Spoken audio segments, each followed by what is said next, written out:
Betul. Oh, betul. Oh, jadi fitih-fitih itu bukan fitnah, Syed. Ya, cuman dibikin judul yang salah. Dibikin judulnya, judul yang dibuat itu adalah judul apa? Judul framing. Nah, itu yang salahnya. Kalau sebenarnya begini cerita yang sebenarnya nih ya.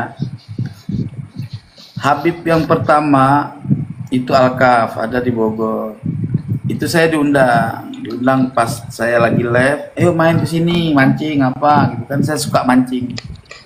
Setelah sampai di sana, saya udah beliin makanan segala macam, mie buat masak, saya masakin gitu, saking ingin bersahabat gitu kan. Iya, iya. Itu udah lama itu mah. Jadi itu baru-baru saya sebelum saya tampil di Nurmus kejadiannya. Jadi, nah pas udah mau masak-masak, ya sebenarnya parahan aja, istri-istrinya baik gitu kan. Cuman ada informasi menurut beliau saya ini mau digerebek sama saudaranya, sama iparnya, sehingga dia nggak berani takut, dia nggak sanggup mempertahankan saya di situ, daripada kejadian apapun saya diusir gitu, paham ya, disuruh pergi Paham, paham. gitu. Nah pas disuruh pergi itu harusnya yang bersangkutan tuh ngawal saya baik-baik gitu, malah enggak, saya jalan sendiri akhirnya. Nah, itu, nah sebetulnya itu udah saya laporkan sama teman-teman Habaib, itu udah saya laporkan. Ternyata informasinya salah apa ya? Salah persepsi. Awalnya memang orang waktu itu kan baru-baru ya, orang belum belum begitu mengenal saya tentang perubahan ini dari klan Mbak Alawi semuanya gitu kan. Nah itu saya pikir, walaupun apapun ceritanya namanya orang undang kan harus bertanggung jawab atas apa namanya, atas undangannya. Tapi kita udah maklum. Yang parah yang kemarin yang Cikarang. Kalau yang di Cikarang itu benar-benar ngundangnya, tapi habis udah ngundang nggak ngakuin. Ya tapi yang saya ingin sampaikan di situ bukan masalah saya dianuin sama Habai, bukan. Prinsip saya itu ukuran kejadian kayak gitu, saya masih bela nasabah Alawi. Kenapa? Karena kebenaran gitu loh, bukan membela Habib, membela pernasaban yang sahih. Sekalipun ada Habib macam itu, sebodoh ting saya, bagi saya Habib-Habib kayak gitu saya anggap kalau bukan anak pungut ya anak zina dia, karena sifatnya nggak betul gitu loh, paham ya? Betul, betul, betul, betul, betul, betul. Paham, paham, Jadi, paham, saya paham. jadi saya seperti pita saya tidak membela Habib. Habib salah saya lawan. Tadi ada Habib Mahdi telepon saya. Gimana klarifikasi ini? Betul nggak betul? Betul. Kasusnya betul, kejadiannya betul. Tapi yang saya sampaikan di situ, saya tidak membela nasab Habib. Saya membela nasab, keabsahan nasab Alawi. Jadi kalau dia mempunyai jalur nasab yang benar, ya setidaknya walaupun dia banyak salah sebagai manusia, nggak jamin betul ya, setidaknya tidak tampak keburukan yang johir gitu loh. Dia bisa menjaga muruah nenek moyangnya, itulah aja bagi gue gitu loh. Jadi seperti Peter saya dalam ilmiah, dalam kebenaran, bukan dalam sebuah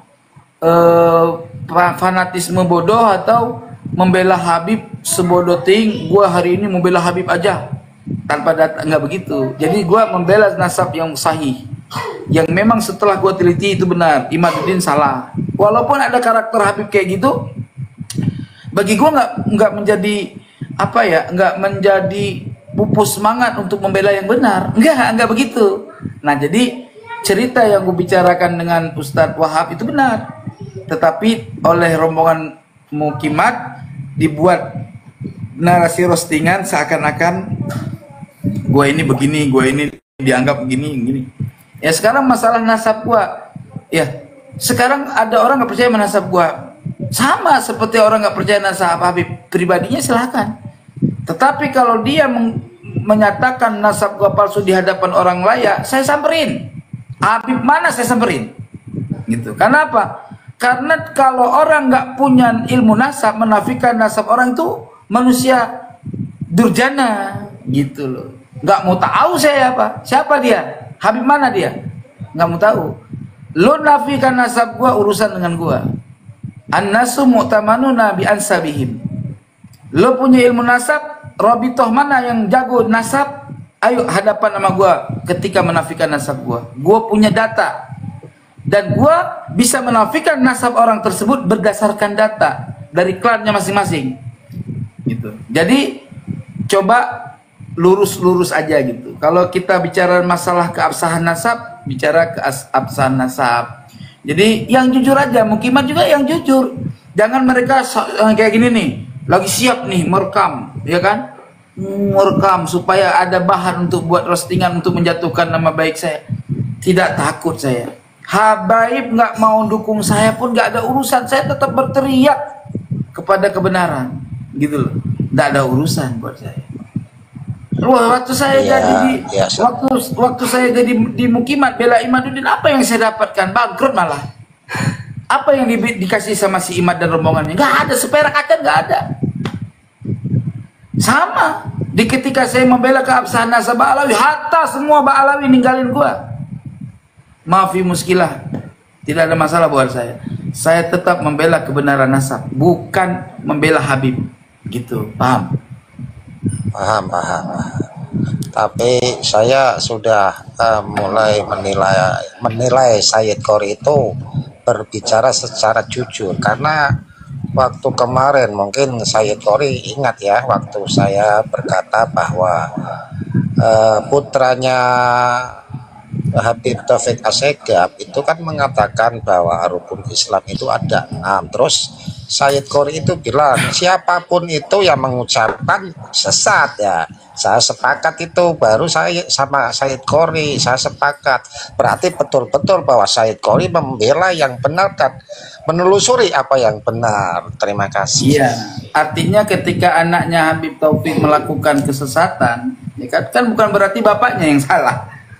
Bapaknya ngungkapin kan? Enggak. Ya berarti anak itu yang punya ideologi salah. Nah, berarti caranya bagaimana? Kalau kalian mau menyadarkan dia, sadarkan dengan ilmu. Nah, kalau kalian mau merosting dia karena kekeliruan supaya dia melakukan apa istilahnya ya, klarifikasi minta maaf, lakukan roastingan sedahsyat mungkin supaya dia bertobat. Nggak apa-apa. Gitu loh, karena itu kebaikan.